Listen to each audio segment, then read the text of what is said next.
Bom, eu sou de Alagoinhas, que é uma cidade do agreste da Bahia, né? Interior da Bahia. Sou membro de uma família numerosa. Minha mãe teve 7 filhos, 3 meninas antes de mim e 3 meninos depois de mim. É, eu sempre fui uma criança diferente, como a maioria de nós LGBTs, sobretudo homens gays e mulheres lésbicas. Somos muito diferentes quando crianças, porque a gente atravessa as fronteiras de gênero, né? Eu gostava de brincar de coisas de menina, é, embora ali na pobreza, porque eu nasci na extrema pobreza e vivi toda a minha infância e a minha adolescência e parte da minha adolescência na extrema pobreza. Eu gostava de brincar, mesmo ali, as minhas brincadeiras eram coisas de meninas, consideradas de meninas, né? Não que seja, mas que a sociedade considera. Então, eu gostava de desenhar, gostava de brincar com as bonecas velhas que minhas irmãs tinham.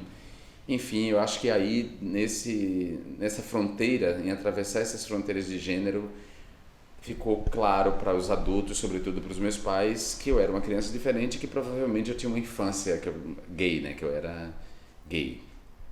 Eu Agora, a consciência do meu afeto, da minha orientação sexual, ela se deu na época em que se dá consciência do afeto para todo mundo, para héteros e para homossexuais, que é por volta dos 12, 13 anos que você passa a olhar, né, os coleguinhas de outra maneira, você começa a ter essa relação.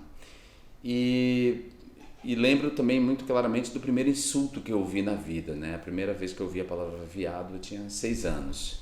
Então, aos 6 anos eu não tinha ideia do que era ser homossexual, não tinha ideia de qual era a minha identidade de gênero, orientação sexual.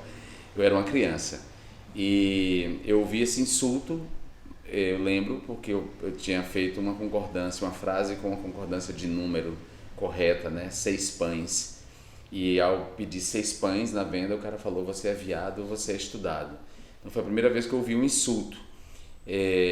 Tudo isso me fez notar que eu era diferente e por volta dos 13, 12, isso ficou muito claro para mim, né? A questão do afeto, para onde ia o meu afeto, para onde estava sendo dirigido o meu afeto. Aos 13 anos eu conheci duas pessoas que foram muito importantes assim, em termos de referência, que é Chico Dantas e Marcelo Rodrigues. Chico era professor de literatura na cidade e junto com o Marcelo tinha um grupo de teatro chamado Grupo Brecha de Teatro.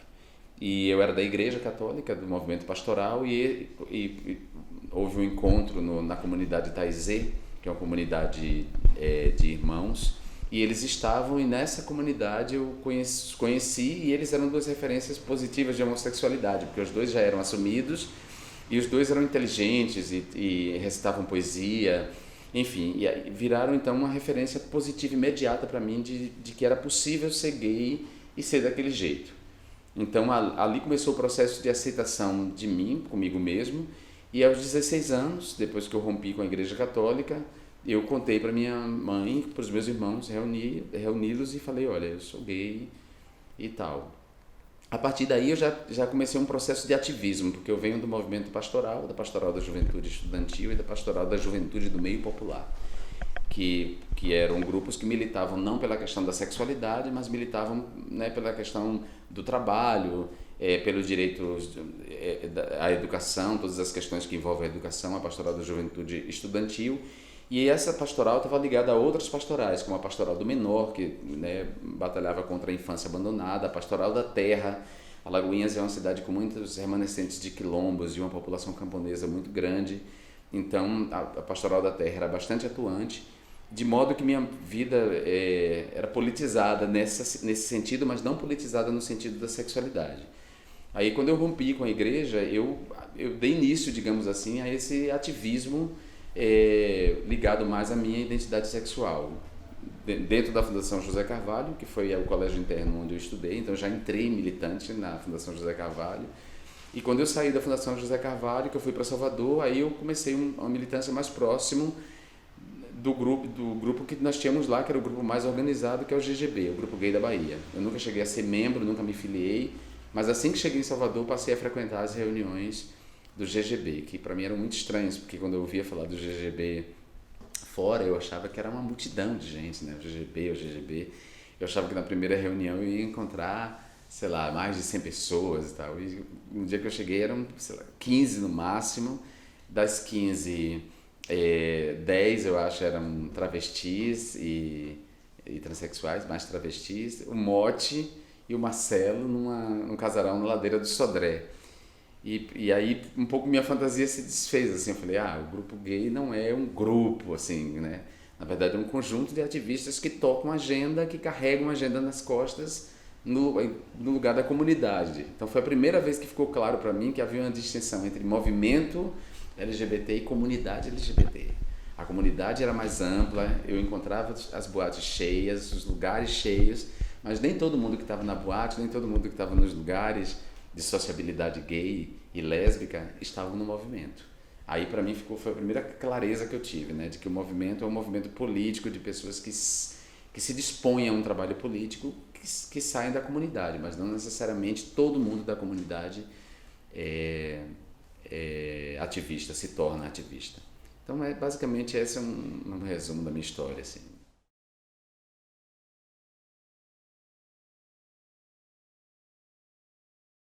É, a pastoral para mim foi fundamental, né? Na verdade, a Igreja Católica, porque, como eu disse, eu nasci na extrema pobreza. Meu pai era subempregado, um homem de pele preta. Minha mãe era empregada doméstica, com muitos filhos para criar. Então, num lugar em que você é pobre e você não tem acesso a bens culturais, você não tem acesso a equipamento de cultura, o lugar da sociabilidade é a igreja, né? É na igreja que você acaba conhecendo pessoas e tal. E aí era um destino de quase todos os adolescentes e meninos irem para a igreja. Então eu fui para a catequese muito cedo, um menino ainda, criança, e da catequese ingressei no movimento pastoral. Quem orientava a Diocese de Alagoinhas, na época havia uma paróquia apenas, desculpa, havia apenas duas paróquias, a paróquia de Santo Antônio e a paróquia de São Francisco. Quem orientava a paróquia de Santo Antônio eram padres adeptos da teologia da libertação, que defendem que nós temos que construir o reino dos céus aqui e não esperar morrer para alcançar o reino dos céus, e que o reino dos céus é um reino de justiça social. Eles explicavam claramente, interpretando os evangelhos, fazendo uma interpretação marxista dos evangelhos, eles explicavam que éramos nós que deveríamos construir a justiça social, tecer a justiça social, e por isso era preciso enfrentar toda forma de dominação do homem sobre o homem, né? E aí, o homem sobre o homem entendido aí como ser humano. Era preciso também combater a dominação dos homens sobre as mulheres, enfim. E o trabalho da pastoral era o trabalho de reunião, de organização, né? A gente se reunia no centro diocesano, de ir para as escolas, fazer reunião com os alunos, né? Porque a pastoral era estudantil, então a gente fazia reunião nas escolas públicas para saber quais eram as demandas, enfim. E havia na pastoral muitos gays, óbvio, como havia na igreja de uma maneira geral muitos gays. Era óbvio, por exemplo, um notório gay era Toinho, por exemplo, Antônio, que a gente chamava de Toinho, que tinha uma voz linda, que era cantor do coral, então além de militar ele também cantava no coral. Havia muitos gays e ninguém falava de que era gay, né? Essa não era uma questão para a igreja. Então a mesma igreja que estava ali politizando sua existência, descortinando o véu do mundo para mostrar as injustiças sociais, a desigualdade, a pobreza, né, a violência no campo, todas essas questões que são questões nossas, minhas hoje, são questões de esquerda.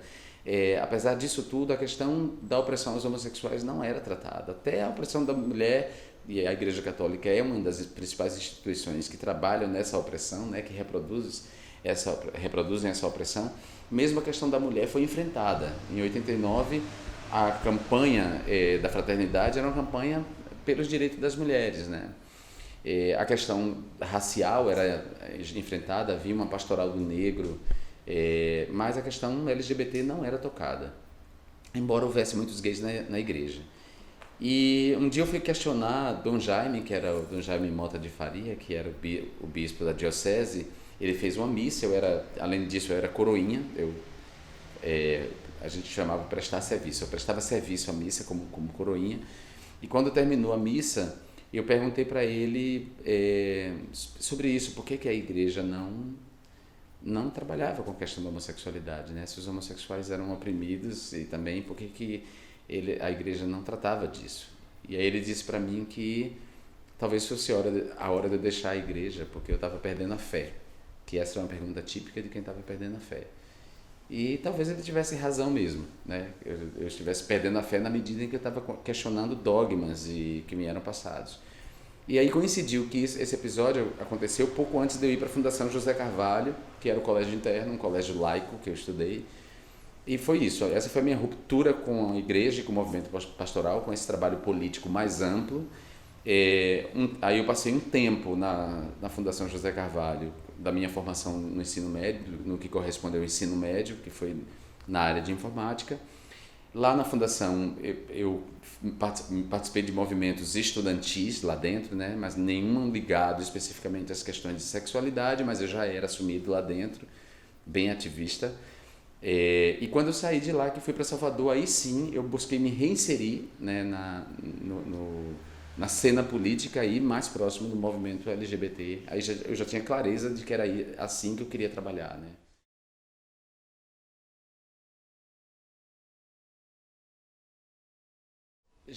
Meu irmão já conhecia quando eu rompi com a igreja, meu irmão já sabia que foi a primeira pessoa para quem eu contei, George, até porque ele também era da igreja, ele também era do movimento pastoral, ele andava comigo.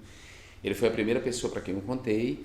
E depois eu fui para a fundação. Quando eu voltei da fundação, no primeiro ano, um ano depois de eu estar na fundação, quando eu voltei, aí eu decidi contar para minha mãe e para os meus irmãos, contar para todo mundo. A partir daí, minha vida foi fora do armário o tempo inteiro.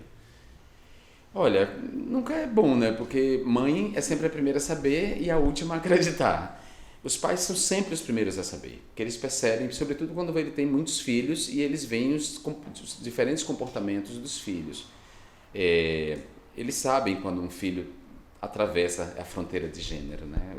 Eu falo a fronteira de gênero, são as fronteiras que a sociedade construiu para definir os papéis sociais correspondentes aos sexos biológicos.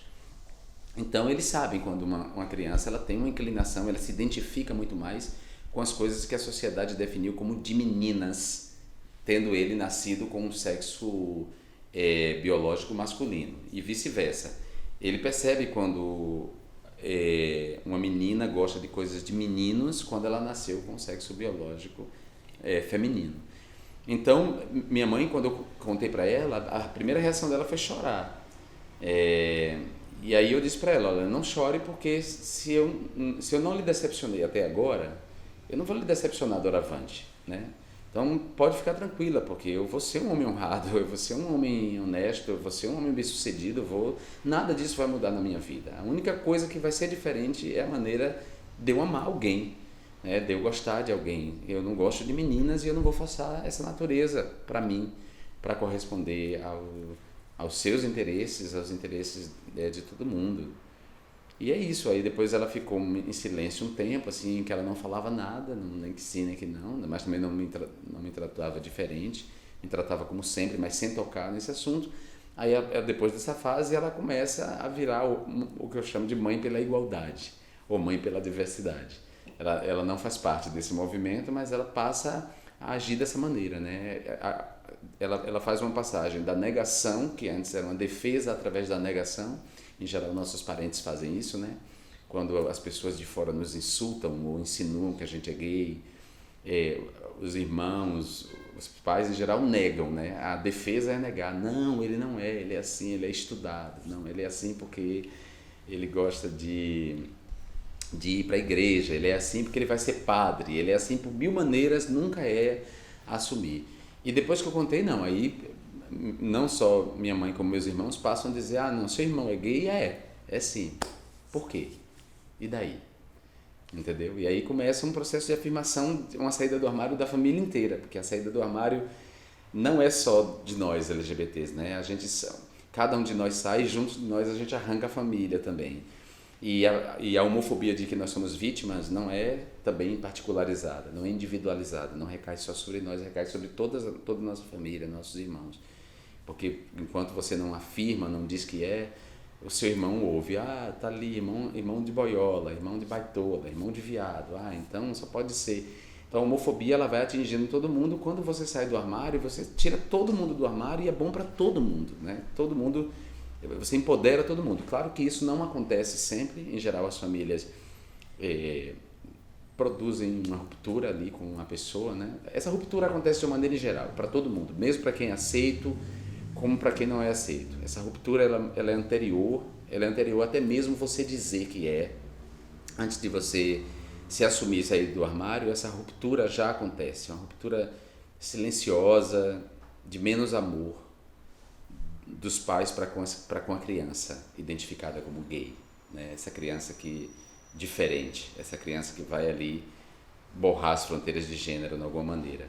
Mas tirando essa ruptura aí, que é a ruptura do amor, depois quando a pessoa se assume ou quando ela começa a se assumir, mesmo fora de casa, muitas famílias expulsam de casa e dizem, não, eu não vou segurar essa onda aqui dentro da minha casa não, né? São muitos depoimentos de gays e lésbicas em que hoje a gente ouve isso, para dizer, não, dentro da minha casa não, então vai embora, você quer ser viado, você quer ser sapatão, você vai embora daqui. Nem sempre a família sai junto do armário, às vezes a família se tranca mesmo, bota o filho para fora e vai viver sua vida. No meu caso não, a minha família, não sei, talvez porque também eu já era arrimo de família, porque a saúde econômica da minha família dependia muito de mim, do meu trabalho. Eu era o filho mais velho dos homens, não o mais velho. Antes de mim tinha 3 meninas, mas eu era o mais velho dos homens. Eu assumi uma responsabilidade muito cedo de segurar a onda da casa por causa do problema do meu pai com o alcoolismo. Então talvez por tudo isso a família tenha me acolhido e saído junto comigo do armário, né? Não tenha sido só amor. Hoje é só amor, mas eu estou falando naquele momento talvez não tenha sido só amor, tenha sido também isso, né? Economicamente eles dependiam de mim, eu era o arrimo de família. Então dessa maneira que eu acho que tem esse movimento, ou a família ela sai junto, né, para se proteger, ou ela põe para fora a pessoa e a pessoa vai viver sua vida.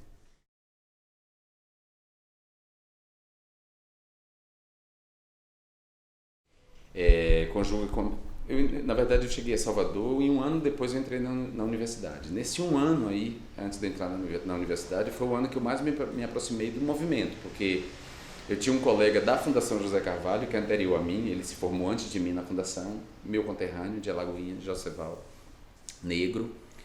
E Joseval era um cara que veio da militância do movimento negro e que ao ter passado pela Fundação José Carvalho e chegar em Salvador, ele faz uma opção entre as duas identidades, né, que interpelam ele, a identidade negra e a identidade sexual. Ele opta por militar não no movimento negro, mas no movimento LGBT. Quer dizer, ele vem de uma cidade majoritariamente negra, que é Salvador, a Roma Negra, ainda assim uma cidade racista, mas para ele era mais doloroso ser homossexual, quer dizer, essa identidade oprimia muito mais ele, e ele passa então a militar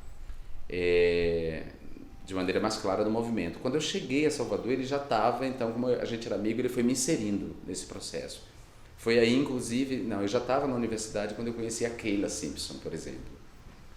O Donald Kulik é um antropólogo que foi fazer uma pesquisa sobre travestis em Salvador, e o Donald precisava de um assistente de pesquisa, assim. E aí eu fui ser assistente de pesquisa. O Joseval traduzia para ele os depoimentos.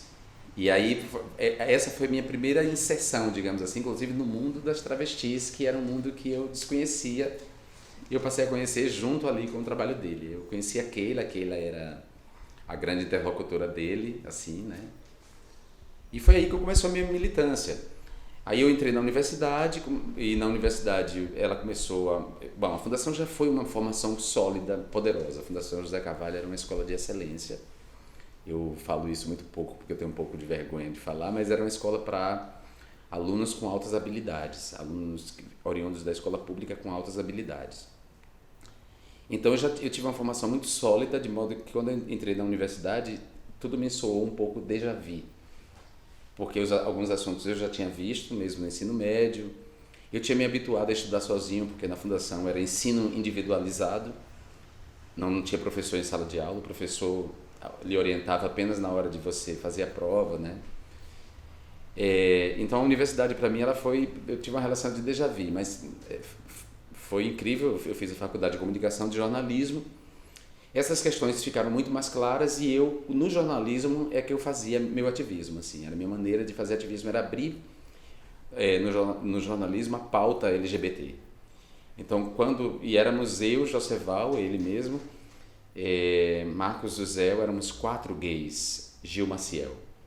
E éramos 4 gays assumidos, ativistas, militantes no Correio da Bahia, que nos unimos para abrir pautas para essa questão. Então, quando Motti e Marcelo ligavam para a gente e falavam, olha, tem isso acontecendo, seja de crime, seja de atividade, a gente dava um jeito na reunião de pauta com o chefe de redação de garantir, de abrir espaço para essa pauta e de nós fazermos, porque nós fazendo, a gente faria do jeito certo. Fomos nós, por exemplo, que fizemos um movimento para banir do texto a palavra idético, por exemplo, utilizar pessoa convivendo com HIV, ou HIV positivo, HIV negativo, que foi uma batalha dura, né? Porque essa batalha é para banir do texto do jornalismo, para trazer as novas perspectivas de AIDS, por exemplo. Então esse era um ativismo, era a minha maneira de, além de estar, claro, em todos os movimentos de rua, né? Sempre que o GGB fazia movimento de rua, estava eu lá, eu não era membro, mas eu estava lá. E participei da organização da primeiríssima parada. Outro dia Motti postou uma foto da primeira parada do Orgulho LGBT de Salvador e ele lembrou disso, né? Que eu já estava lá, junto com eles. É pequeno imaginar que a gente cresceu de uma parada de 300, 400 pessoas para o que é hoje, né? Então é isso, esse foi basicamente meu ativismo em Salvador até 2005, até 2004, quando eu já era professor universitário, porque eu nunca deixei a academia, sempre eu comecei a trabalhar como jornalista antes de terminar o curso. Então no terceiro semestre eu já tinha abandonado a informática e já comecei a trabalhar como jornalista. Trabalhei primeiro na Tribuna da Bahia, depois fui para o Correio da Bahia. E nunca parei de estudar. Comecei a trabalhar estudando, ainda na universidade, e quando eu terminei a universidade, fiz iniciação científica na universidade, terminei, fui para o mestrado.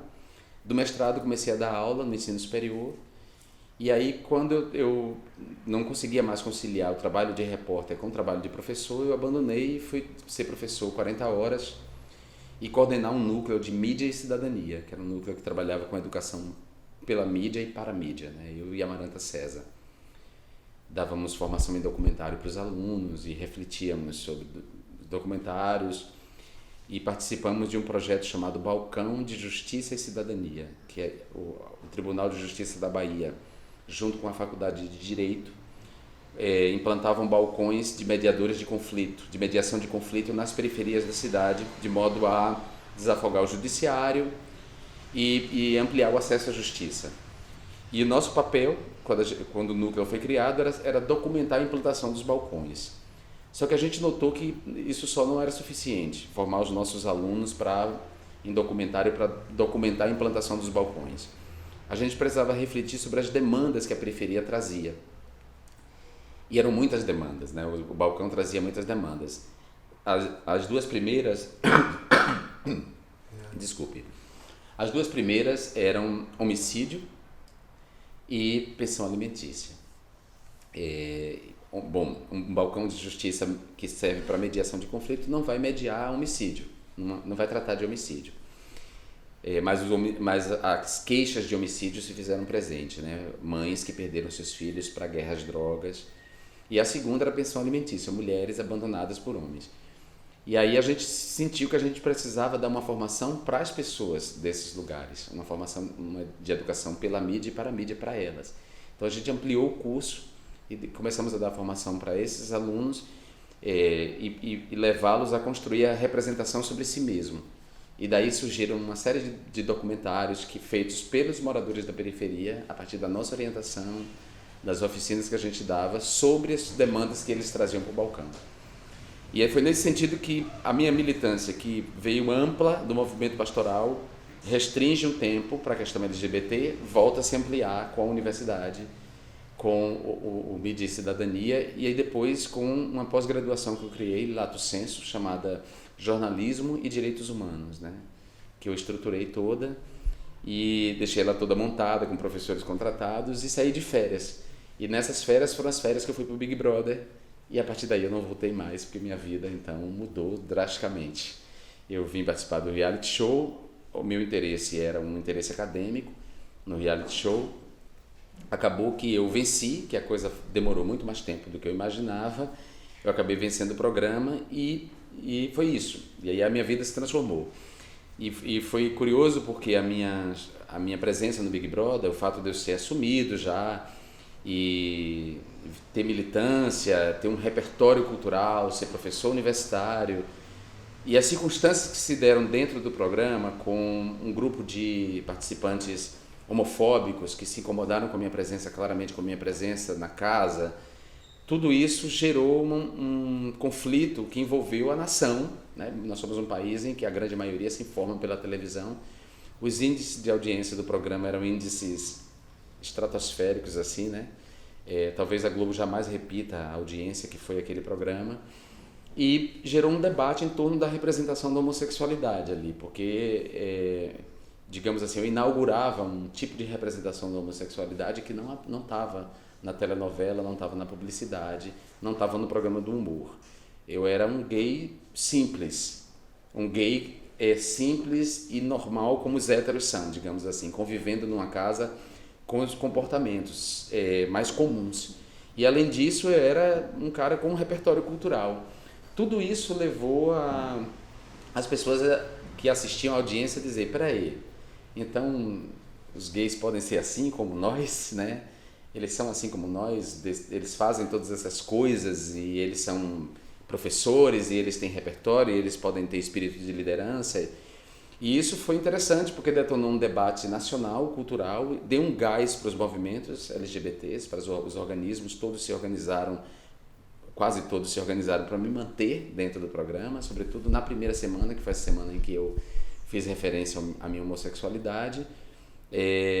Me parece que até o próprio Grupo Arco-Íris se organizou para telefonema, mas também o GGB e outros grupos se organizaram, olha, vamos telefonar para deixar o Jean na casa, porque as pessoas compreendiam que aquela permanência ali era maior do que eu, né? Assim, aquilo significava para além de mim, para além da corrida pelo prêmio, pela vitória, aquilo significava uma nova representação da homossexualidade que não podia ser desperdiçada. E em contrapartida, toda a minha trajetória no programa não decepcionou os meus colegas ativistas aqui fora, tampouco a comunidade, porque a minha conduta do início ao fim foi uma conduta positiva, digamos assim, que gerou uma representação positiva para a comunidade LGBT. E aí, quando eu saí do programa, saí vitorioso, que é significativo num país como o nosso, né, um homem gay assumido, vencer o programa, ficou claro para mim, né, pelo menos, que eu tinha uma responsabilidade com aquilo, né, com aquilo que tinha sido construído ali. Então eu retomo aí um ciclo, eu retomo o ativismo LGBT de uma maneira mais clara depois do programa. Então é um ciclo, eu venho da pastoral, que é uma coisa mais ampla, entro no ativismo LGBT, começo a sair no processo universitário com a coisa dos balcões de justiça e cidadania, aí volto para um ativismo mais restrito, porque eu fui trabalhar na G Magazine, que era a única revista que nós tínhamos para o pensamento homossexual, para o pensamento LGBT, né, para reflexão política, filosófica, digamos assim, apesar da nudez do pau duro estar lá presente também, que todo mundo quer, todo mundo gosta de ver, mas tinha o espaço do pensamento, da reportagem, desde Sui Generis, que foi a revista da minha juventude, de quando eu entrei na universidade. A Sui Generis era a grande revista de referência para nós gays e lésbicas e trans. Desde a Sui Generis não tinha surgido nenhuma outra publicação, era a G Magazine que cumpria esse papel. Então eu fui escrever uma coluna na G e comecei esse ativismo, participar das paradas, ir para as reuniões, a convite para as audiências públicas. Bom, aí eu fiz esse ativismo e eu achava, na minha ingenuidade, que a fama produzida, a fama efêmera produzida pelo reality show iria acabar. Eu pensava, não, essa coisa vai passar um dia e eu vou voltar para a minha vida, vou voltar a dar aula na universidade. E isso não passava. Na verdade, essa fama não desaparecia, né? Eu trabalhei 2 anos na Globo como autor roteirista do programa Mais Você, da Ana Maria Braga. Fiz um programa na Rádio Globo E esse período, ele, ao contrário, ele só reforçava essa coisa da fama, da visibilidade, de modo que depois eu pedi demissão da Globo, voltei para trabalhar na universidade, fui dar aula na Escola Superior de Propaganda e Marketing, fui dar aula na Universidade Veiga de Almeida. Tudo isso num esforço de tentar retomar a minha vida de antes, né? Mas não dava. A verdade é que não dava, porque onde quer que eu fosse as pessoas lembravam, e as pessoas lembravam não só da participação, elas lembravam de todo o episódio, elas lembravam. E eu pensei, bom, eu tenho que ter uma responsabilidade com isso, né? O que é que eu posso fazer com isso? E aí 3 coisas aconteceram que me indicaram, que foi um convite em 2006, um ano depois de eu ter entrado no programa, de ACM Neto para eu ser vereador na chapa dele em Salvador. Eu já morava no Rio e eu declinei, óbvio, porque eu não tenho nenhuma identificação com ele.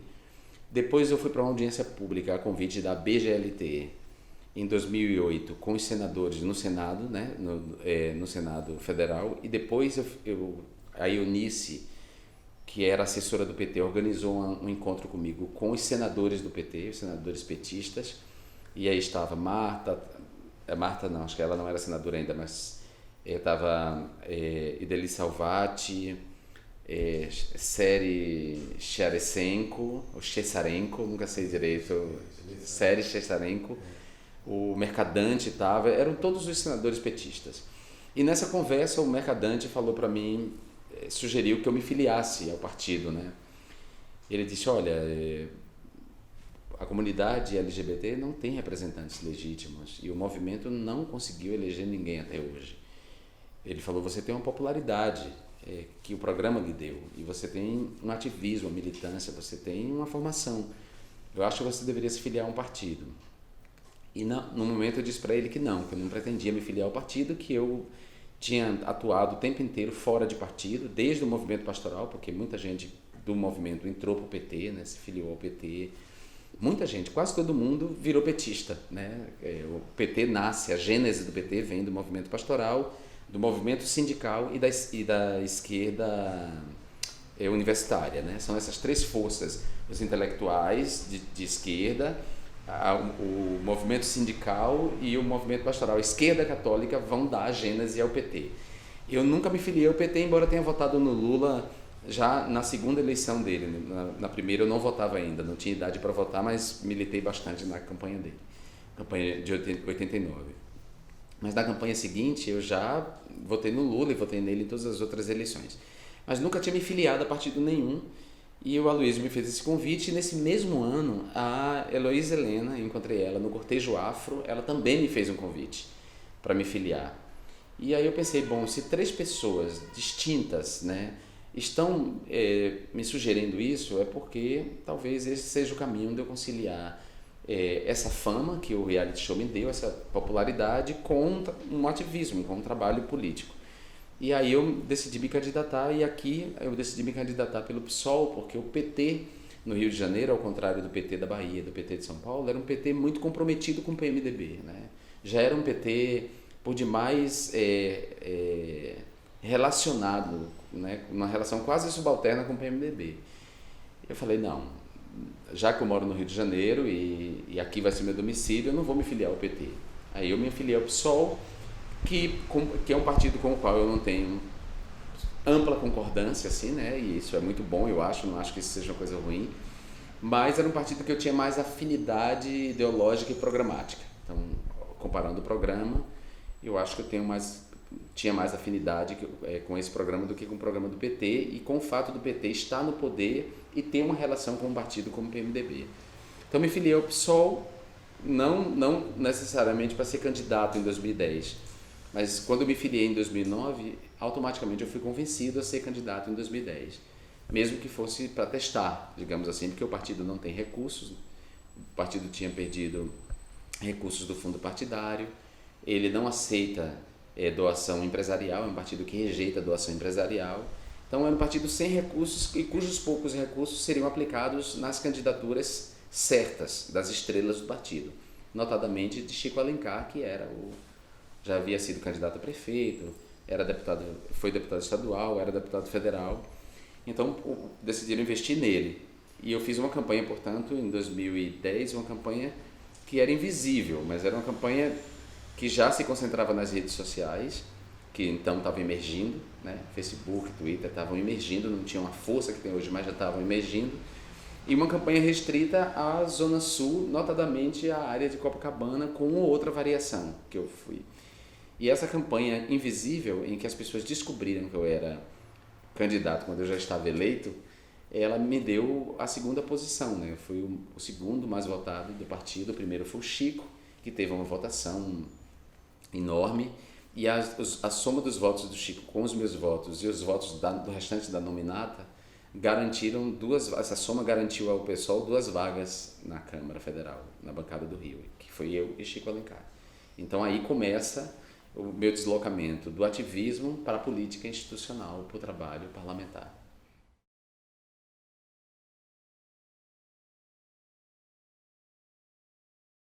Olha, nessa campanha, que foi uma campanha, como eu disse, invisível, né? No material que eu produzi para ela, que foi com meus próprios recursos, que era um folheto, que era uma imagem de uma flor, e essa flor eu conheci na ILGA, numa reunião da ILGA LAC, em Curitiba, para a qual eu fui. Havia nesse encontro uma moça de Curitiba, que eu não lembro o nome dela agora, mas ela teve câncer, ela foi cometida de câncer, e durante o processo ela fez terapia ocupacional, e dessa terapia ocupacional ela confeccionou uma flor que era como se fosse um emblema de condecoração. Linda, e essa flor era vendida lá na ILGA, né? Ou foi distribuída lá na ILGA, não lembro. Eu sei que eu achei tão linda essa flor, e eu liguei para ela e perguntei para ela se eu podia usar como símbolo de campanha. E ela me autorizou. Então eu fiz um panfleto que era a imagem dessa flor, você recebia essa flor e você abria, tinha minha foto dentro, e das laterais tinha o programa, o que é que eu pretendia lutar, quais eram as lutas que eu pretendia travar, o que é que eu pretendia implementar em termos de proposta legislativa. E todas tinham a ver com a questão mais ampla de direito humano, claro, incluindo aí todas as reivindicações da comunidade LGBT. Então eu já entrei com essa ideia de ser um candidato que iria levar para a Câmara dos Deputados a reivindicação dos movimentos LGBTs e da comunidade mais ampla, mas ao mesmo tempo eu queria articular essa agenda com uma outra agenda, porque isso não era só uma mera proposta, objetivo político legislativo, era também uma história de vida. Eu queria que o meu mandato refletisse a minha história de vida.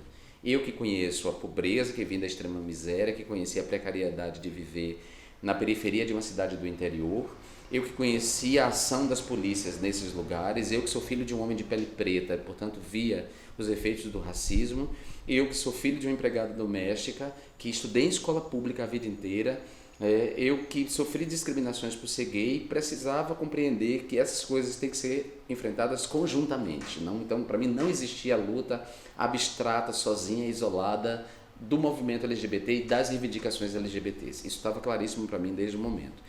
E nesse período aí que antecede a minha candidatura, eu fiz uma mudança teórica, né? A leitura de um texto da Hannah Arendt chamado Confissões sobre Little Rock mudou a minha compreensão sobre qual era a agenda principal do ativismo LGBT. Eu não estava em nenhuma instância, eu não era dirigente nem coordenador de nenhuma ONG que pertencia à BGLT, de nenhum dos organismos que compõem a BGLT, que é a Associação Brasileira de Gays, Lésbicas, Travestis e Transsexuais. Eu tinha essa relação informal com a BGLT, mas eu não era membro, não coordenava nenhum grupo. Então, eu não podia, como eu não estava nessa instância, eu não poderia reunir essas pessoas e debater com elas sobre a prioridade, de qual deveria ser a prioridade da agenda desses movimentos. Mas eu, como indivíduo, né, como um ativista individual, compreendi que a agenda principal não deveria ser a criminalização da homofobia nos termos em que ela vinha sendo apresentada há pelo menos 8 anos, que são os 8 anos do governo Lula. Porque, como eu disse, o PT, a gênese do PT, ela vem do movimento sindical, do movimento pastoral e da universidade, da esquerda universitária, né? E dos movimentos sociais mais amplos, se a gente considerar aí o movimento quilombola. O movimento quilombola, o movimento sem terra, já estava dentro da pastoral da terra, né? Já vinha junto ali com o movimento pastoral e com a esquerda católica. Então, quando Lula chega ao poder, ele chega com a força desses movimentos, mas ele chega também por causa de um pacto conciliatório com a elite política desse país e com a elite econômica. Então, houve uma conciliação entre essas forças de esquerda e as forças de mercado que consideraram inevitável Lula chegar ao poder. Então, quando Lula chega ao poder, ótimo, Lula faz coisas incríveis. Lula realiza as conferências, por exemplo, as conferências de saúde, a conferência da mulher e as conferências LGBTs também são realizadas. Isso é significativo? É. Mas um dos efeitos nocivos da chegada do PT ao poder, por meio dessa conciliação, foi a cooptação de lideranças do movimento LGBT, que passam a integrar o governo. E também a facilidade com que os movimentos passam a ter a facilidade de acesso a recursos para a realização, por exemplo, das paradas, que são importantíssimas. Então, os governos federal, os governos estaduais friendly, não só os governos do PT, mas os governos do PCdoB, ou mesmo o governo do PSDB, que é um partido liberal, digamos assim, deu uma guinada para a direita, mas era um partido originalmente de centro-esquerda, que vai depois migrando para a direita. Mesmo esses governos foram muito friendlies com o movimento LGBT. Então, nesses 8 anos, o movimento colocou como pauta prioritária a criminalização. E a retórica era a retórica de sempre, de qualquer movimento que demanda por criminalização e endurecimento do Estado Penal, que é pegar os casos comoventes, os casos que comovem a sociedade, né? A vítima rei, para usar essa expressão. Então, são os casos de assassinatos brutais que eram utilizados publicamente para dizer, olha, nós precisamos criminalizar a homofobia. E eu concordo, nós precisamos criminalizar a homofobia. O número de homicídios praticados contra pessoas LGBTs é enorme no Brasil, se a gente considerar com outros países. Mas esses crimes, a violência dura, a violência, né, que eu chamo de violência dura, a violência letal, a lesão corporal, a tortura, o assassinato, eles são a expressão paroxística de uma violência cotidiana, sutil, invisível, naturalizada, de discriminação, de violência que todos nós experimentamos e que nenhuma lei, nenhum endurecimento penal vai enfrentar, muito pelo contrário. Eu acho que a resposta penal é uma resposta que satisfaz essa questão imediata, mas mantém intacta toda a estrutura da homofobia, né? A homofobia ela é um sistema, ele é um sistema.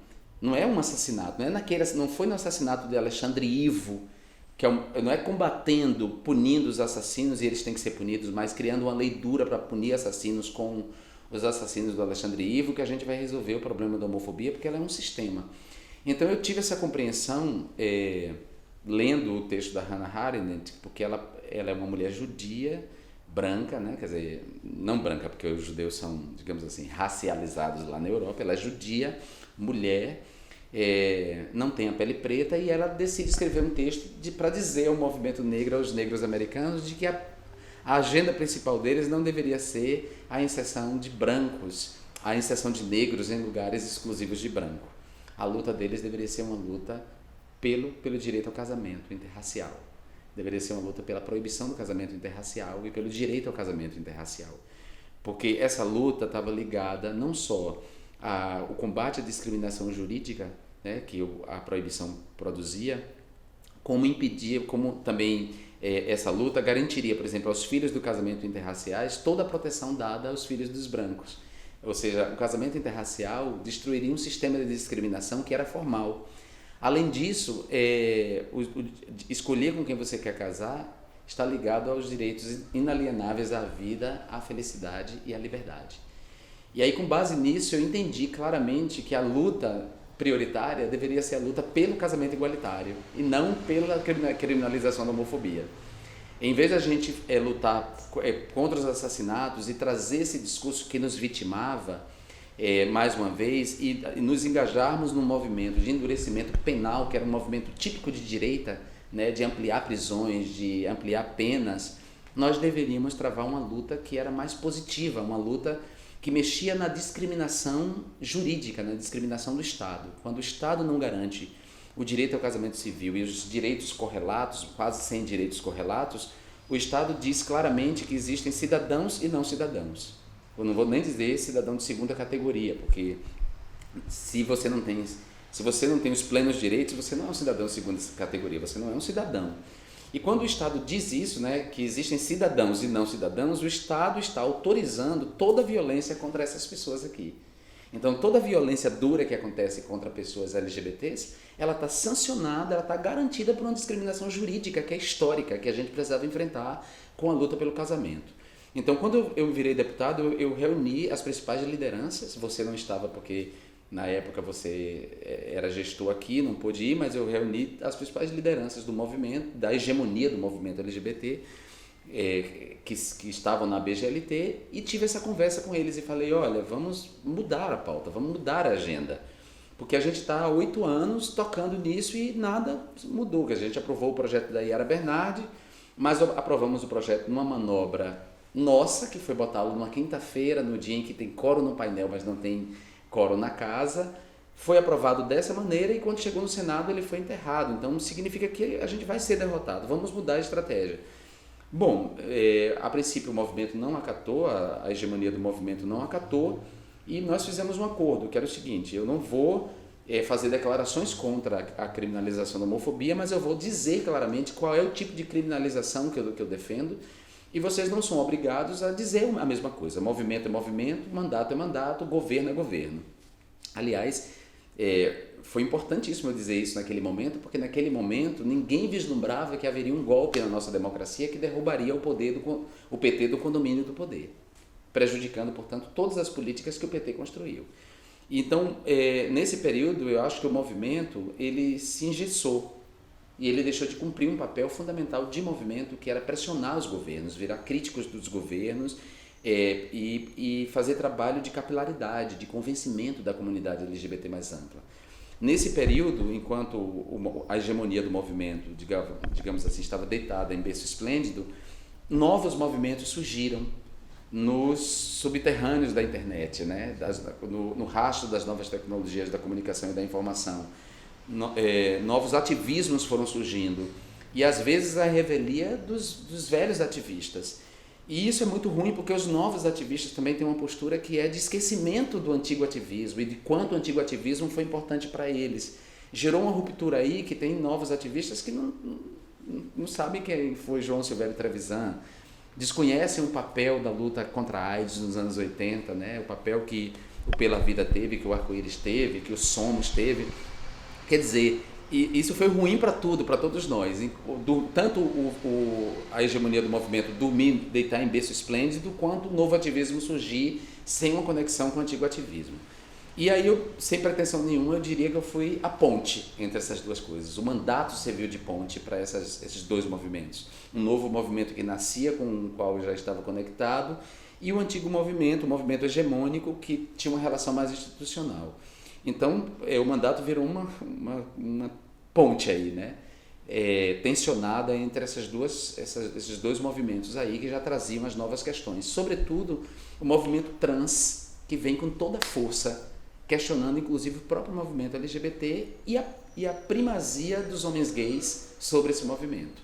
Ao fim e ao cabo, o movimento LGBT, e aí com razão muitas pessoas diziam, era um movimento GGG, porque as questões feministas e da lesbianidade e a questão da transexualidade, da transgeneridade não estava tão evidente.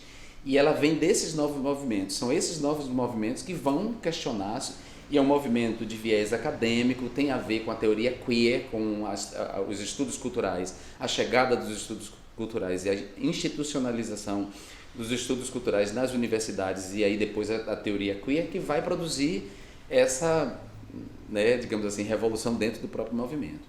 Então, o mandato ele teve a princípio essa rota de colisão, entrou em rota de colisão com a hegemonia do movimento, que não foi porque eu quis, não tinha intenção de tensionar nem de entrar em rota de colisão. O próprio movimento é que não quis me ouvir naquele primeiro momento.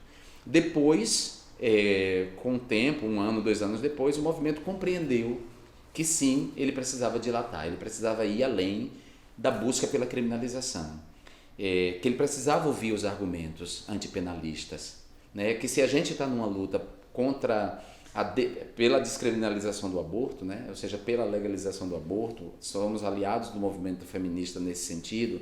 Se somos aliados do movimento das mulheres prostitutas, das trabalhadoras do sexo, pela descriminalização da prostituição, se a gente luta pela descriminalização das drogas e, portanto, uma nova política de drogas, se a gente quer um estado penal mínimo, se a gente quer menos prisões, menos pessoas pretas, pobres, presas, se a gente é contra a guerra às drogas, a gente não pode, então, se engajar no movimento conservador de ampliação de pena, né? Se a gente vai olhar qual é o perfil da população carcerária, a gente vai ver que a gente pobre, preta, a população LGBT é enorme dentro das prisões, né? Como é que fica essa questão? Então, todos esses questionamentos passaram a ser incorporados pela agenda do movimento hegemônico. A Parada do Orgulho de São Paulo aceitou, por exemplo, colocar o tema do casamento igualitário como tema da parada, numa rodada de conversações com eles. A gente fez uma campanha pelo casamento igualitário, e aí foi isso. Então, eu diria que foi um primeiro tensionamento em relação a essa agenda LGBT, foi o embate entre a ideia de criminalização como pauta principal e o casamento igualitário. Bom, não sei se essa questão está resolvida, porque parte do movimento ainda acha que a criminalização é a saída. Eu acho que ela tem que vir a reboque.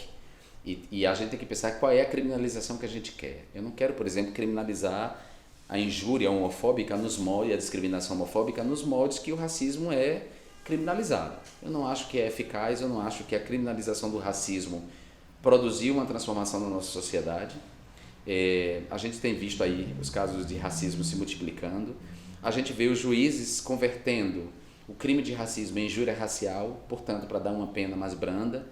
E eu acho justo que a pessoa tenha uma pena branda. Eu não acho que uma pessoa tenha que ir para uma prisão, sobretudo para as prisões que a gente tem, por ter praticado injúria racial ou discriminação racial.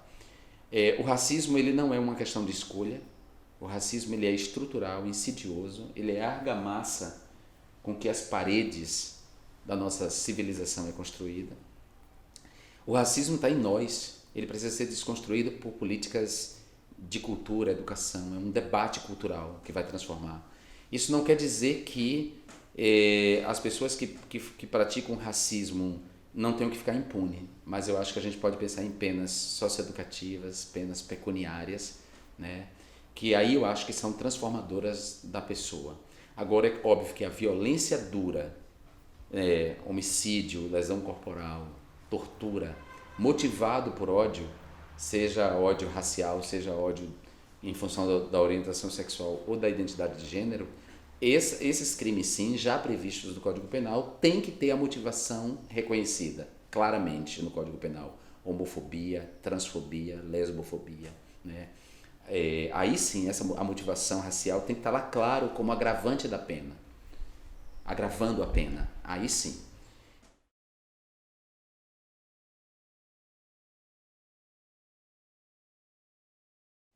Sobre a minha chegada no Congresso, eu vou contar um caso que para mim é paradigmático dessa chegada.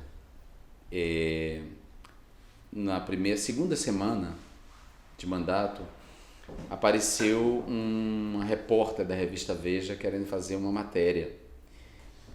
E o gabinete era dividido, né? A minha sala está separada do restante das outras mesas onde trabalham os assessores. Eu estava dentro da minha sala e eu vi quando a repórter chegou, se apresentou como repórter da revista Veja, dizendo que queria fazer uma matéria comigo. E Carla perguntou, que era assessora de comunicação, perguntou, mas sobre o que é a matéria? Ela falou, não, a gente quer fazer uma matéria sobre a decoração, como é que ele vai fazer a decoração do gabinete. E aí Carla, já preparada, ia dar a resposta, ela começou já, escuta aqui minha filha, e aí eu falei, Carla, deixa ela entrar, deixa eu falar com ela.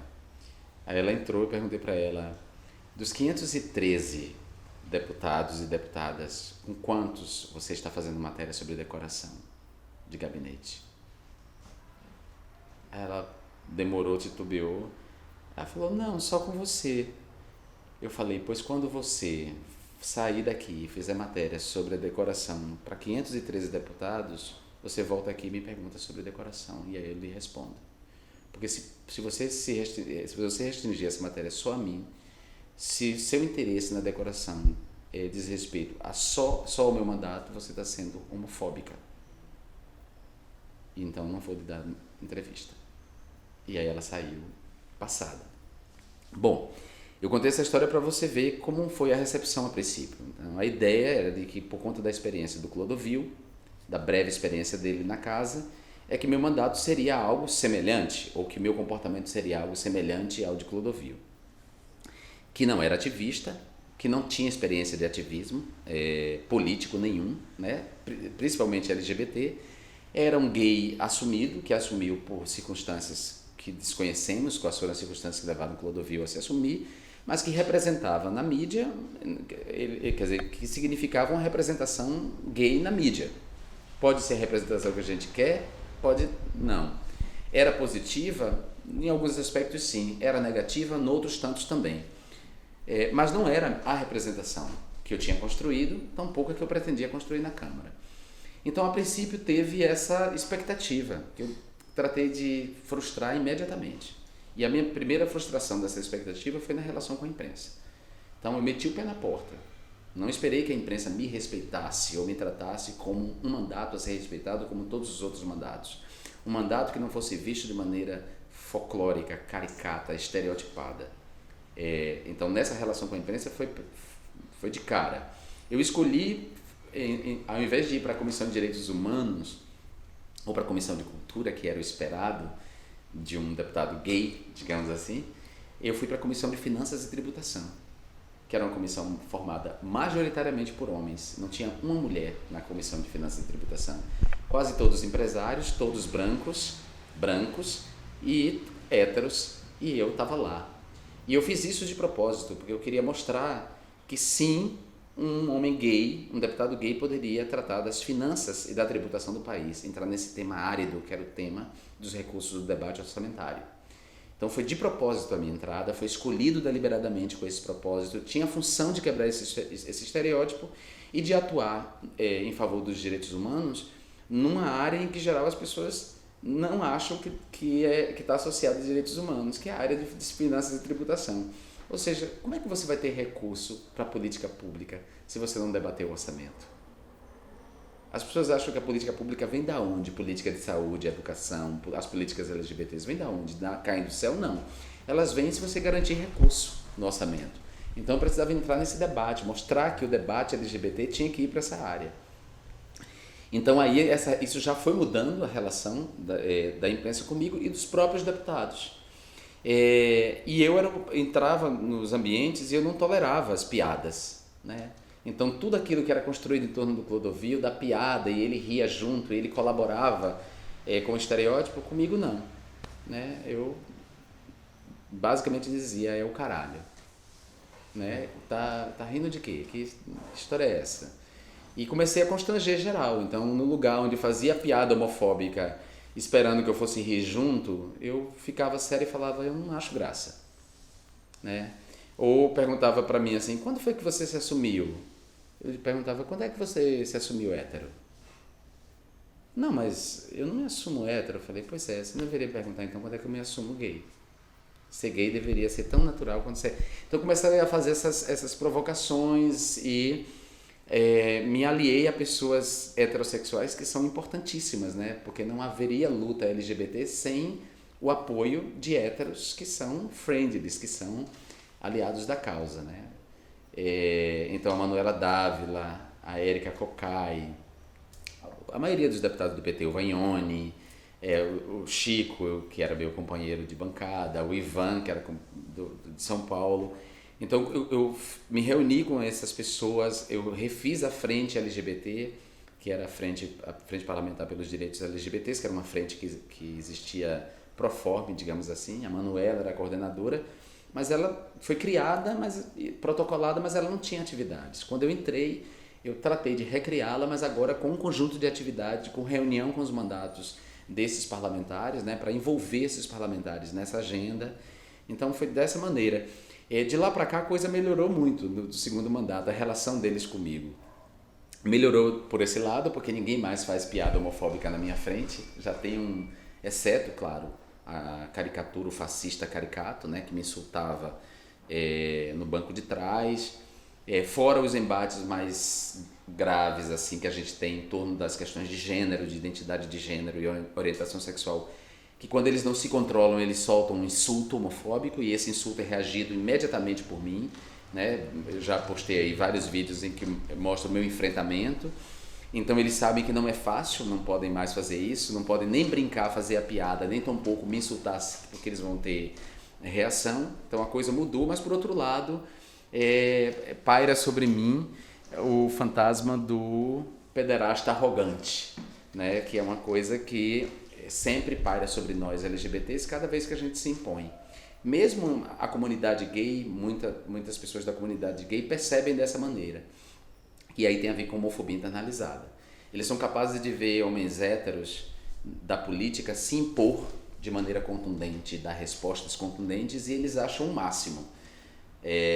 Porque foram socializados achando que essa postura de virilidade, de contundência, de coragem está associada a homens héteros, né? Quando vem um gay fazendo isso, os mesmos gays tendem a achar aquilo radicalismo e arrogância. Eu passei 6 anos sendo insultado e difamado de maneira orquestrada nas redes sociais por um fascista. E num dia especial em que o país estava polarizado, debatendo o destino de uma presidenta democraticamente eleita, nesse dia específico, esse deputado fascista faz apologia a um torturador. E depois de fazer apologia a um torturador, esse deputado me insulta homofobicamente. E eu, num ato de indignação, cuspo na cara desse fascista. E para muita gente o problema passou a ser o cuspe. É incrível isso. Mesmo para muitas bichas, o problema era o cuspe. Ah, mas ele não tinha que cuspir, ele dá um péssimo exemplo. Como assim um péssimo exemplo, viado? Eu estou há 6 anos defendendo sua agenda, defendendo seus direitos. Eu estou há 6 anos sendo difamado, sendo insultado e ameaçado de morte para você dar o cu, chupar pica, frequentar sauna, frequentar boate, para você ir para cruzeiro gay, para você dar pinta, viado, e você vem dizer que o problema é o cuspe na cara de um fascista. Você sabe o que é o fascismo? Você sabe que o fascismo é contrário a você? É contrário à sua existência? Como é que o problema vira o meu cuspe? Como é que para você é o cuspe que vai incomodar, é o cuspe que vai criar uma imagem ruim de LGBTs? Você tá louca? Abra o leque, né? Porque essa postura dos heterossexuais eu até admito, mas de bicha. Então aí a gente vê quanto a gente tem que enfrentar entre nós mesmos, quanto a homofobia está dentro de nós, estruturando nossas subjetividades. O quanto a homofobia leva à desidentificação da comunidade LGBT consigo mesmo, e quanto isso tem um impacto político mais amplo, porque impede a eleição de LGBTs. Né? Porque a dificuldade de eleger LGBTs tem a ver com falta de investimento dos partidos, tem a ver com a homofobia social que está nos partidos, tem. Os partidos não investem em candidaturas LGBTs como deveria, como tampouco investem em candidaturas negras como deveria. Mas, por outro lado, tem a ver com racismo internalizado, com homofobia internalizada, com a maneira como o poder age em nós, de dentro para fora. E aí leva a essa desidentificação. Não por acaso, o fascista, que hoje é candidato à presidência da República, deu uma declaração recente dizendo que ele tem muitos gays e lésbicas que disseram que vão votar nele. E tem mesmo. E tem mesmo. Para meu espanto, para seu espanto, para o espanto de todos nós, há gays e lésbicas aderindo ao fascismo. Como houve durante a emergência do fascismo na Europa nos anos 30. E o que aconteceu depois? Todos se fuderam, né? Aderiram ao discurso fascista, empoderaram governos fascistas, e depois os governos fascistas se voltam contra eles, porque o fascismo desconhece a diversidade, né?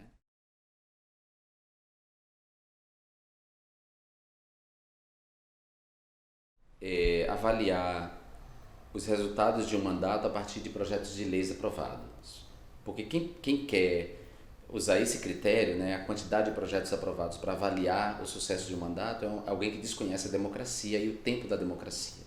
Nós somos 513 deputados e deputadas, 81 senadores, que representam os interesses e os conflitos de 200 milhões de habitantes de um país de extensão territorial como o Brasil. Então ninguém pode imaginar que o processo legislativo feito nessas circunstâncias vai resultar em projetos aprovados em tão curto tempo. Mas eu tenho alguns projetos aprovados, ao contrário de outros deputados que estão há 2 décadas. Eu, com 2 mandatos, tenho projetos aprovados e sancionados. Vou dizer um deles aqui que é importantíssimo para a comunidade LGBT, que é o Dezembro Vermelho, por exemplo, que institui agora o mês de dezembro como um mês, não só o Dia Mundial de Luta contra a AIDS, que é o dia 1º de dezembro, mas todo o mês de dezembro como um mês de atividades em todas as instituições públicas, das escolas aos hospitais, passando pelos prédios das instituições políticas, como um mês de atividades de prevenção às DST-AIDS, em um período em que se debate os recursos dessa política de AIDS. Só para dar um exemplo. Mas, para além disso, eu acho que o mandato ele cumpre uma função política de colocar temas em debate, de fazer com que a sociedade avance em determinados temas, e ele cumpre uma função que é em relação ao orçamento, né? O debate orçamentário, para onde vão os recursos dos nossos impostos, os impostos que todos nós pagamos, para onde é que vai esse dinheiro? A aplicação desses recursos depende de um debate que acontece no parlamento, durante o debate da Lei de Diretrizes Orçamentárias, da LOA, Lei Orçamentária Anual, e do Plano Plurianual. Então, o debate dessas 3 leis que, digamos assim, disciplinam o orçamento é o debate mais importante. Então, por exemplo, o Hospital Gafrey-Guime, que é um hospital que atende, é o hospital de referência de HIV, né? Foi o primeiro hospital do país a isolar o vírus HIV no Brasil e criar um serviço para pessoas doentes de AIDS. O HIV não fechou as portas graças ao meu mandato, né? Eu destinei recursos para o PPMG do Hospital Marta Ganga Esteira, que é um núcleo que trabalha na assistência com crianças com deficiências psicomotoras. Uma série de projetos na universidade, né, que eu concentro minhas emendas nas universidades, uma série de projetos que tem a ver com cidadania de negros e negras quilombolas, né, investimentos na cultura, tem a ver com o meu mandato. Então o mandato tem um resultado prático na vida das pessoas, pragmático. Ele não é meramente debate e discussão política. Ele tem um efeito pragmático que vem através do recurso aplicado em políticas públicas, né? O projeto Raízes, por exemplo, no alemão, um projeto alemão. Que mais? O Instituto Fernando Filgueiras de Saúde Reprodutiva, a Fiocruz, Manguinhos na fabricação de medicamentos. Ou seja, o mandato tem um efeito prático, que se não existisse, não teria. Então eu consegui, como deputado, garantir recursos para políticas públicas e instituições que são fundamentais para a cidadania, não só de gays, lésbicas e transexuais, mas para a cidadania das pessoas de uma maneira em geral. Além disso, o mandato produz um debate político. Graças a uma disputa cultural através da campanha pelo casamento igualitário e graças à provocação que nós fizemos ao ministro Joaquim Barbosa, então presidente do Conselho Nacional de Justiça, nós garantimos materialmente o direito ao casamento civil aos homossexuais no país. Porque desde que o STF reconheceu as uniões estáveis, muitos juizados de primeira instância estavam negando a conversão em casamento. Muitos juízes aqui, no Rio de Janeiro, sobretudo. Os casais homoafetivos, os casais homossexuais, reconheciam a união estável, porque o STF tinha garantido, reconhecido, mas na hora de converter em casamento o juiz entendia que não, porque era uma decisão dele, o STF não tinha falado sobre a conversão em casamento. Porém, o texto da Constituição diz que é reconhecida a união estável entre o homem e a mulher, é reconhecida a união estável entre o homem e a mulher como entidade familiar, devendo a lei convertê-la em casamento. A partir desse argumento, o STF diz: o que não está formalmente proibido está reconhecido. Embora cite homem e mulher no texto, a Constituição não diz que está proibido homem, mulher e mulher. Então, com base nesse entendimento, as uniões estáveis foram reconhecidas. Porém, os juízes de primeira instância, de olho nesse texto, impediam a conversão em casamento. A gente provocou o ministro Joaquim Barbosa, o Conselho Nacional de Justiça, nosso mandato. Ele interpretou a nossa interpelação como positiva e ele determinou que, a partir de então, nenhum juiz de primeira instância poderia negar a conversão em casamento civil da união estável.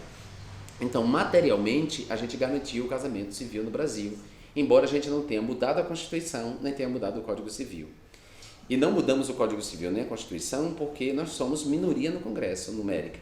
A maioria do Congresso é uma maioria conservadora, uma maioria reacionária, que não quis fazer essas mudanças na lei.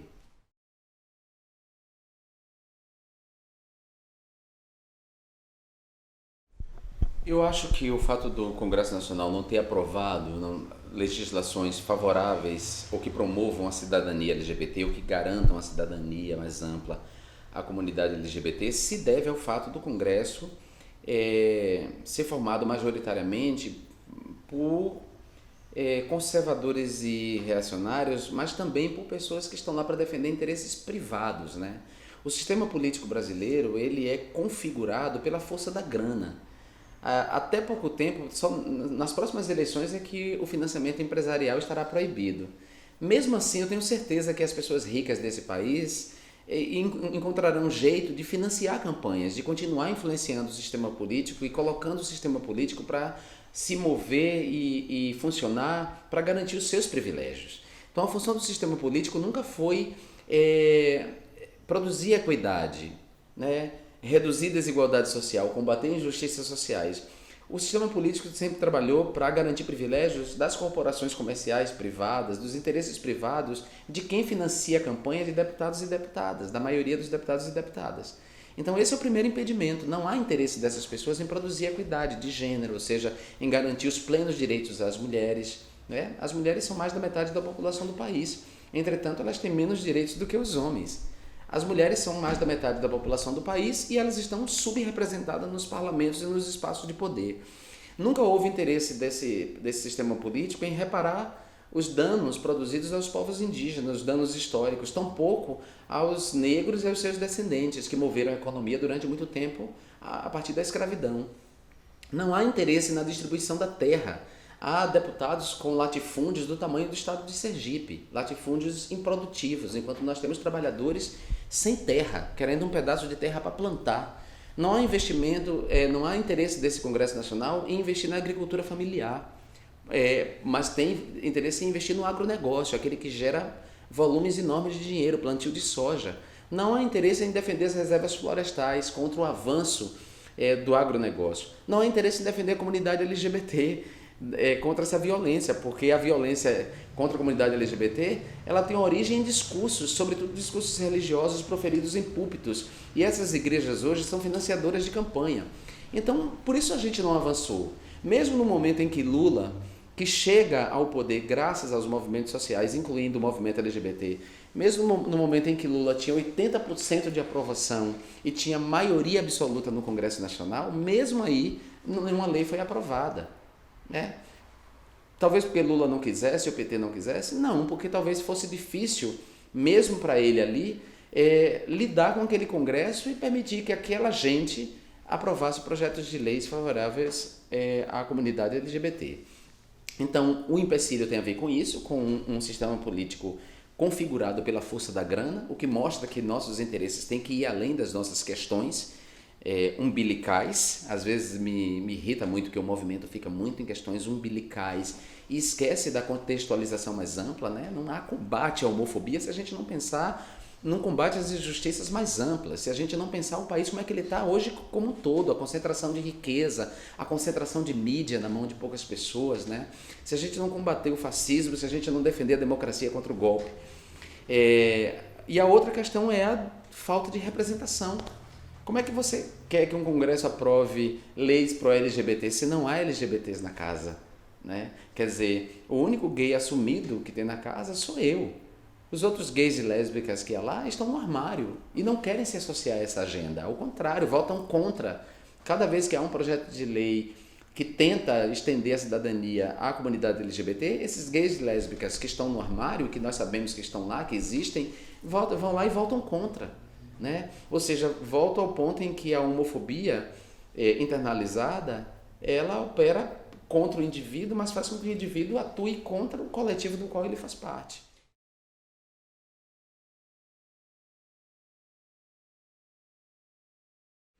O governo Dilma, o primeiro governo Dilma, foi um governo ao qual eu fiz muita oposição.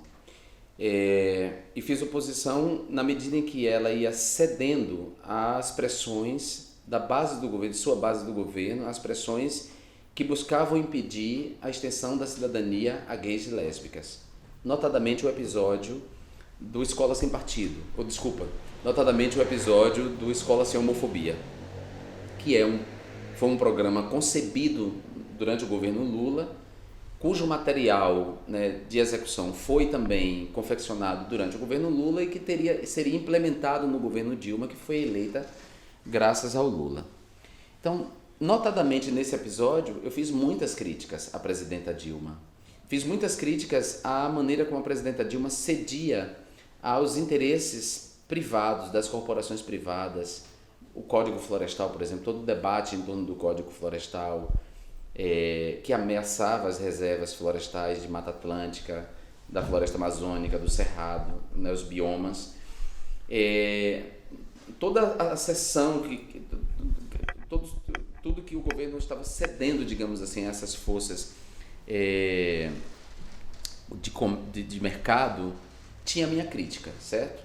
E era uma crítica justa. Quando o governo investia em políticas sociais, nós votávamos com o governo, é o que a gente chama de oposição crítica. Eu nunca me coloquei contra o governo Dilma quando eram políticas apresentadas pelo governo favoráveis à maioria da população, que eram políticas de esquerda. E nesse sentido, PT e PSOL têm consonância, têm convergência.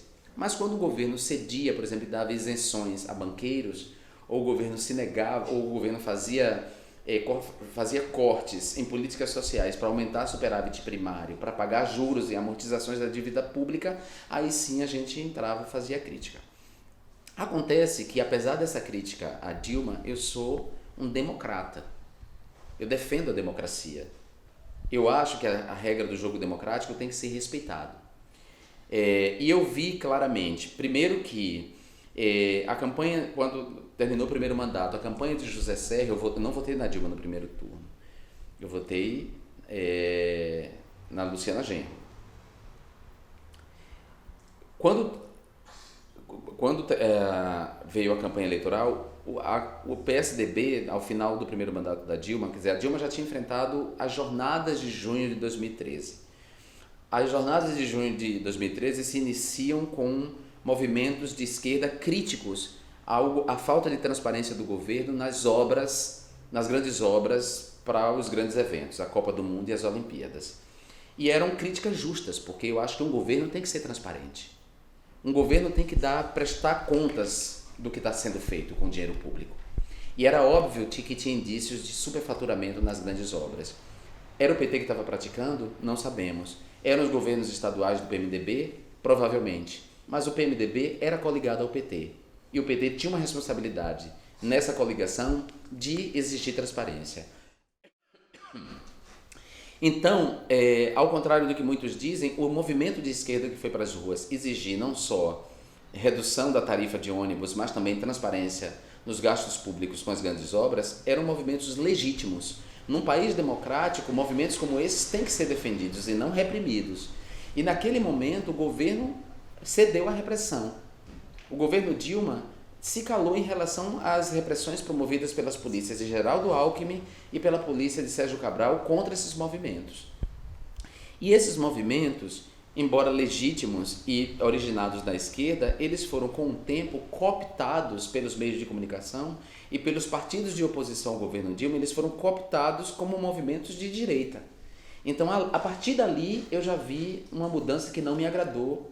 Então, eu, de defensor do movimento, e escrevi vários textos defendendo o movimento contra a violência das polícias, contra a repressão, passei a ser um crítico do movimento quando eu vi que ele estava sendo cooptado. E o que é paradigmático dessa mudança é o discurso de Arnaldo Jabbour no Jornal da Globo.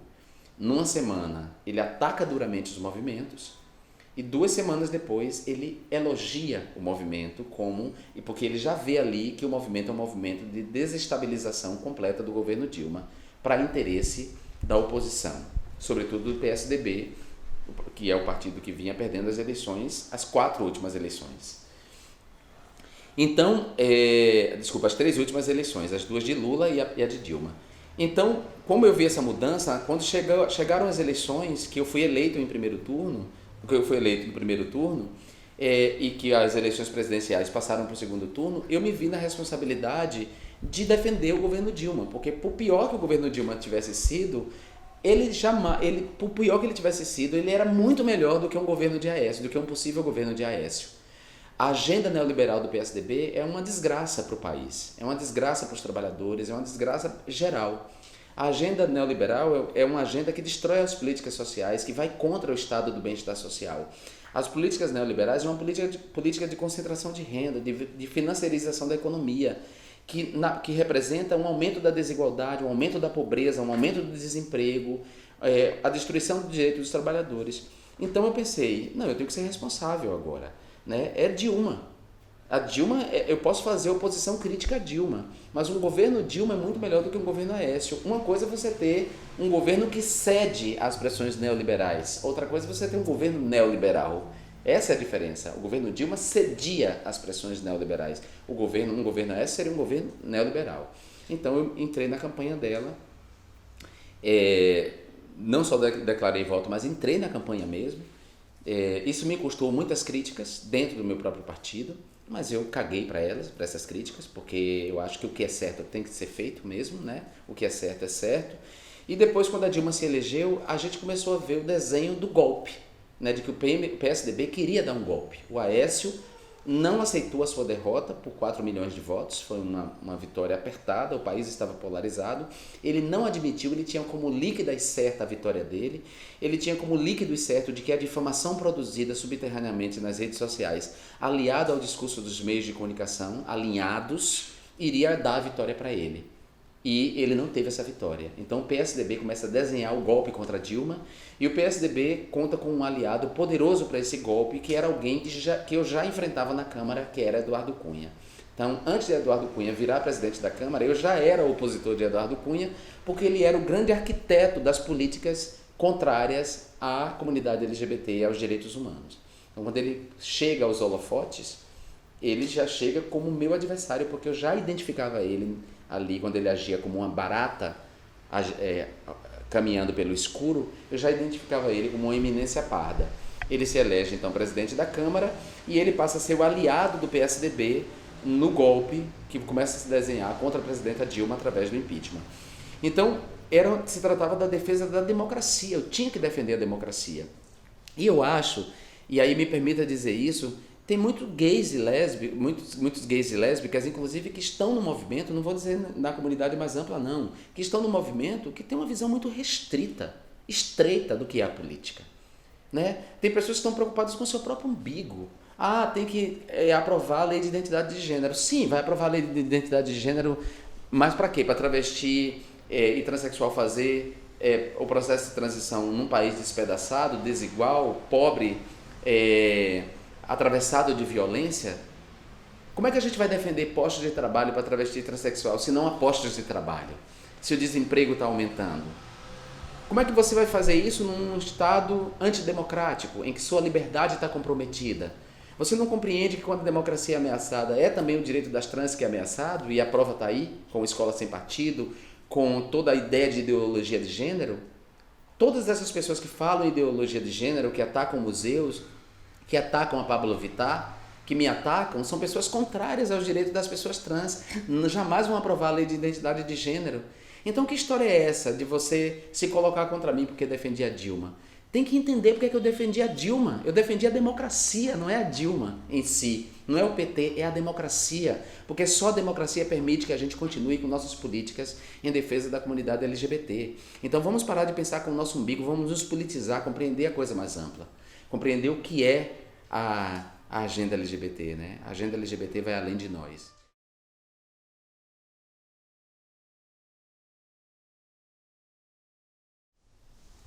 Eu acho que nós como movimentos, no plural, né, LGBT, nós temos muitos desafios, né? Nós fizemos muitas conquistas. Eu diria que se não, e aí considerando as diferentes realidades dos diferentes países, e dentro de um país como o nosso, as diferentes realidades de cada estado, considerando toda essa diversidade, eu diria que, embora não tenhamos conquistas legislativas ou tenhamos conquistas pontuais legislativas em estados, algumas leis municipais, tenhamos algumas conquistas em termos de políticas públicas, de uma maneira em geral, apesar dessas poucas conquistas do ponto de vista das leis e das políticas públicas, eu diria que a batalha cultural a gente está vencendo. A gente está vencendo uma batalha cultural. Se a gente pegar e é óbvio que o movimento LGBT é anterior a Stonewall, mas vamos pegar Stonewall como um marco, assim, certo? Que dá origem às paradas, por exemplo, em que a política de visibilidade e de orgulho se tornam centrais.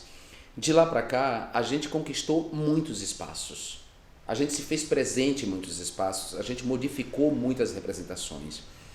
A gente herdou de maneira mais radical, a gente radicalizou na herança da contracultura dos anos 60. Foi a comunidade LGBT que radicalizou, e talvez por isso, quando a AIDS surgiu, e eu estou falando da AIDS no Ocidente, não da AIDS na África, que é uma outra história, mas talvez por isso mesmo ela tenha se abatido sobre nós.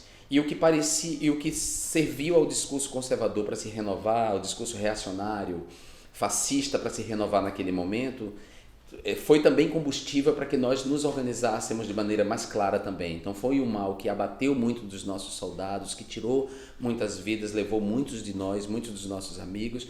Foi um mal terrível, mas também foi um momento de responsabilidade coletiva em que nos organizamos ali para lutar contra essa epidemia e, portanto, lutar também contra o estigma. A gente conquistou políticas de prevenção, né? E que foi uma decisão a princípio individual de homens e mulheres que acabaram colocando como política de prevenção, como por exemplo o uso da camisinha, que não foi uma deliberação necessariamente vinda dos cientistas, mas foi uma decisão de casais, né? Que optaram e que acabaram levando para a política pública como política de prevenção. Ou seja, a gente vem fazendo a gente conquistou o casamento, tem vários países aí conquistando o casamento igualitário. E o casamento igualitário, ele é uma conquista não só para a comunidade LGBT, ele é uma conquista que impacta sobre os casamentos héteros também, porque nós apresentamos um modelo de igualdade nas relações conjugais que não há nos casamentos héteros, porque nos casamentos héteros o homem domina a mulher. Então, o casamento igualitário é uma garantia material de direito para nós LGBTs, mas é uma ameaça ao patriarcado, à dominação masculina, né? É um casamento que se assenta no modelo da dominação do homem sobre a mulher. O casamento igualitário entre dois homens entre duas mulheres oferece um outro modelo. Então, eu acho que a gente fez e vem fazendo uma série de conquistas, estamos vencendo a batalha cultural. Os desafios agora que nós temos pela frente é fazer com que essas transformações sociais e culturais se reflitam nas leis, que nós sejamos protegidos nas leis para que a igualdade proclamada na Constituição seja uma igualdade, em vez de ser uma igualdade formal, uma igualdade material, né? Que a gente produza de fato uma equidade.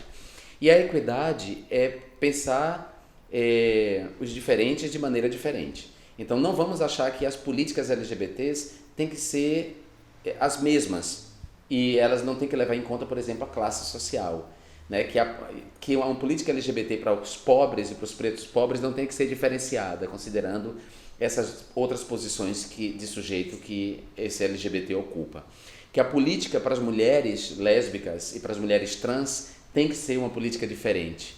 Então nós temos que pensar dessa maneira, que as políticas públicas e as leis que pensarmos têm que refletir agora essa explosão de diversidade que está em nós, que é nós e que de fato não vai parar, né? Essa explosão de diversidade, esses desafios que são colocados. Eu fico feliz dessa visibilidade estar crescendo, com toda a contradição que ela traz, com todos os conflitos que ela geram. Eu fico feliz das novas tecnologias permitirem isso. Eu acho que as novas tecnologias da comunicação e da informação podem sugerir um aumento da homofobia, mas eu acho que não é necessariamente um aumento da homofobia. Eu acho que é uma visibilidade maior da homofobia que antes estava invisível, que não tinha como ser mostrada, da homofobia, da transfobia, da lesbofobia. Acho que um mandato como o meu, ele tem um significado muito maior do que o que pode ser visto de imediato, que são as garantias de políticas públicas através do orçamento, dos projetos de lei que eu apresento, do debate político que eu promovo, do espaço político que eu garanto. Eu acho que eu tenho servido como exemplo e impactado no imaginário de gays e lésbicas que querem ser candidatos.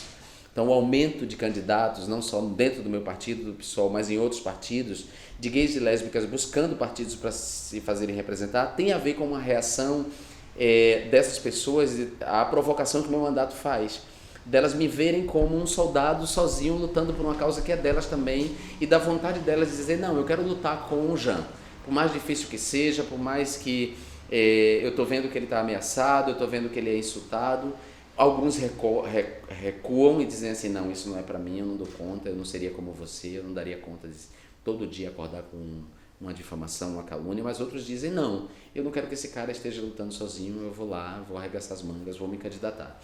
O que falta agora é que os partidos invistam de verdade nessas candidaturas, que a homofobia também seja enfrentada dentro dos próprios partidos, a homofobia, a transfobia, que o racismo seja enfrentado dentro do próprio partido e também o machismo. A maioria dos partidos tem como caciques, medalhões, homens brancos, né? Então é estranha essa realidade em que o partido muitas vezes vocaliza uma luta, mas lá ali dentro da estrutura do partido você vê que a equidade não está produzida, o respeito não está produzido. No meu mandato, a minha equipe, ela é muito diversa, e ela é muito diversa de maneira bem pensada. Mais da metade do meu mandato é feito de mulheres. Há mulheres cis e mulheres trans, há mulheres gays, mulheres lésbicas, mulheres héteros. Há pessoas da periferia do Rio de Janeiro, há pessoas de Mariópolis e Vila Aliança, Bangu, há pessoas que moram na Urca, que moram no Flamengo, né, para mostrar essa diversidade territorial mesmo. Há brancos e negros, né, de pele preta, não é negro como eu sou, negro pardo. Há pessoas de pele preta no meu mandato, né, 4 pessoas de pele preta. Há pessoas brancas, há pessoas com um filho com deficiência. Então, o mandato busca refletir essa diversidade e, ao mesmo tempo, empoderar mesmo essas pessoas. Porque eu não acho que alguém possa falar de empregabilidade para pessoas trans se no seu mandato não tem uma pessoa trans empregada, né? Se você fala da discriminação racial de pessoas de pele preta e você não tem pessoas de pele preta no seu mandato, você olha em volta e não tem pessoas de pele preta no seu mandato. Então, eu busco ser coerente, inclusive dessa maneira, né? Na configuração da minha equipe. Eu busco ser coerente. Nem sempre a gente consegue, porque nós somos seres humanos e nós somos falhos, né? A representação, ela é imprecisa sempre. Mesmo a representação linguística, que é a representação por excelência, ela é falha, ela não dá conta. Tem coisas que a língua não consegue materializar em relação ao que a gente sente. Então, se a representação linguística é falha, a representação política também é. Então, é óbvio que eu não represento todos os gays e lésbicas e acho legítimo que gays e lésbicas não se sintam representados por mim. Eu nunca disse que seria representante de todos os gays e de todas as lésbicas. Eu não quero mesmo representar gay e lésbica racista. Nem quero representar gay e lésbica classista. Eu quero representar gay e lésbica na medida em que ele compreenda junto comigo que todo ser humano tem o mesmo valor e que a humanidade é um valor em si mesmo. Se ele concordar com isso, aí eu vou representá-lo. E acho que ser ativista é chato. Mas é melhor ser ativista do que viver permanentemente à espera. Eu acho que a diferença de quem tem esperança de dias melhores e a diferença de quem age por dias melhores é essa. É que a pessoa que tem esperança em dias melhores é meramente um esperançado. Mas quando é que os dias melhores vão vir se você não agir por eles? Então é melhor você ser ativista. E eu sou um ativista. Eu sou mesmo um deputado eleito, eu continuo um ativista e não vou deixar de ser. Eu estou deputado, eu não sou deputado. Se amanhã eu decidir não ser, e pode ser que aconteça, porque isso não é uma profissão, eu posso decidir não ser mais, eu jamais vou deixar de ser ativista. E esse ativismo vai continuar na minha escrita, porque eu sou escritor, eu sou jornalista, nas minhas aulas, porque eu sou professor, eu dou aula, no meu dia a dia. Eu gosto de ser ativista.